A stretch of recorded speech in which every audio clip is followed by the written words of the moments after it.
share with you a book that arrived in the post. I'd ordered it a while back, and it's finally arrived, and it's a book by BENEBELL Wen. Now, I already have her book of Holistic Tarot.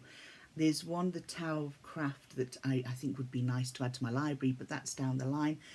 This is one that I feel I've added to my library because I Ching is something that I have a desire to learn and that I have tried. I have other books here on my shelf down below here about the I Ching, and when I read the write-up on the book that BENEBELL Wen has produced, I thought that seems to have everything that I've been looking for in between one cover.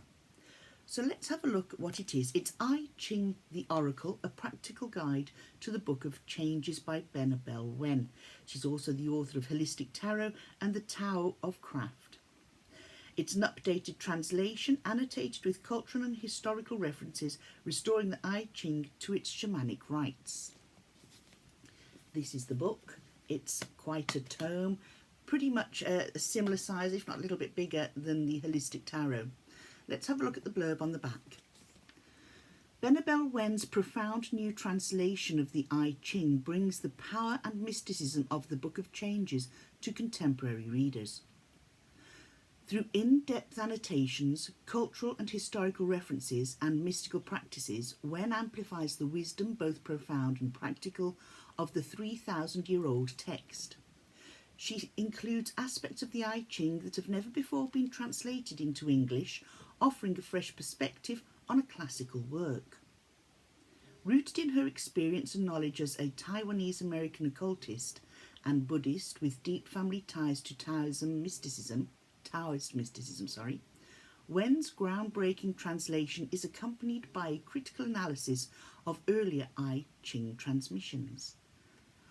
Readers will learn how to situate the I Ching within its historical and cultural context, interpret the hexagrams to utilise various divination methods such as yarrow stalks, coin tosses, cowrie shells and rice grains, work with the I Ching for personal guidance and intuitive wisdom, understand correspondences of the Taoist mystical tradition with other schools of metaphysics, including shamanism, faith healing and soul retrieval, approach the Book of Changes as a grimoire and attain a foundational understanding of the 8 trigrams and Wu Xing 5 alchemical phases. Whether you're new to the I Ching or an experienced occultist, I Ching the Oracle will deepen your understanding of esoteric Taoism, highlighting the 2 main schools of interpretation, image and numbers and meaning and principles, and exploring Taoism cosmology, mysticism, ritual practice and the shamanic origins of the I Ching. Wen provides you with everything you need to apply the I Ching for life guidance, spiritual cultivation and ancestral connection. There are also a number of practical activities in here that you can do following through the instructions in the book. Now, as you see, I've marked quite a lot here in the book. To be perfectly honest with you, these are all the different sort of books within a book, because they all have their own little chapters inside. And I do this for easy reference for myself. Okay. Let's open the book. I like this dedication in honour of my family near and far, and to every descendant of the dragon, be that in body or soul, which I think is really good, really nice. Of course, we start off with a list of illustrations, a list of tables, and a list of practicums. Practicums being the practical activities within the book. So if you're going through this and deciding, well, I know a bit about I Ching anyway, so I want to try the practical activities first, you can just dip in there and dip in through the book to wherever you find the activities. What I like is there's a nice short preface, and then it goes on to the myths, legends and cultural heroes of the I Ching. Now for me, that feeds my well, okay? I really do like to have a background understanding of anything that I'm undertaking to study. Now I have done a couple of courses on the I Ching online and have enjoyed them, but they don't go, although you get a brief sort of snippet of a little bit of the history or a little bit of the beginnings of I Ching, you don't get it where you actually have a section solely on the myths, the legends and the cultural overview. And to me, that is going to be the first thing, well, the second after I've gone through the preface, that I'm going to bury myself in. I do feel Benebell, the way Benebell has written this, for me, it's almost, well, it is two books in one. It's her book, and then, as it says here, the annotated translation, where is it? Sorry, the practical guide to the Book of Changes. And the Book of Changes is this section that's darkened out here. I don't know if you can see there, this section here. Okay, that is marked here, and it is titled within the book, I Ching the Book of Changes. So that is sort of what BENEBELL Wen is explaining to us to a degree. Within this section here, it's only the size of a small book. So for me, I'm going to delve into this first, this section first. I'm not just going to use this book as a dip in, dip out. This to me is a story that's building up to this Book of Changes, giving me that foundation that I will need in order to progress through this study of the I Ching. Following the Book of Changes, we then go through a section, I've just marked it off here, okay.